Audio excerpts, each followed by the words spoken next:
நேர்களால் நான், நேர்களுக்காக நான். வி.எஸ். ரோமா. அதாவது ஒரு கதை, சின்ன கதை தான் சொல்கின்றேன். ஒரு சின்ன பையன்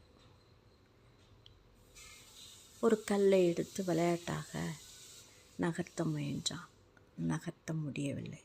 அப்பா, இந்த கல்லை என்னால் நகர்த்த முடியவில்லையே என்றான். நீ நல்ல பலமாக எடு, உன் முழு பலத்தையும் அதில் பயன்படுத்து என்றார். முழு பலத்தையும் பயன்படுத்தி எடுத்தேனே, எடுக்க முடியவில்லை, நகர்த்த முடியவில்லை என்று அழுதான்.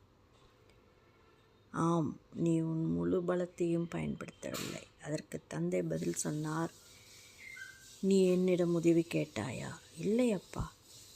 உன் குடும்ப நபர்கள் யாரிடமாவது உதவி கேட்டாய்? இல்லை அப்பா. உன் பலம், முழு பலம் என்பது உன் நண்பர்களும் உன்னுடைய குடும்பத்தில் உள்ள அனைவரும் தான் முழு பலம். அதை பயன்படுத்திக்கொள், முன்னேறு என்றார். நன்றி.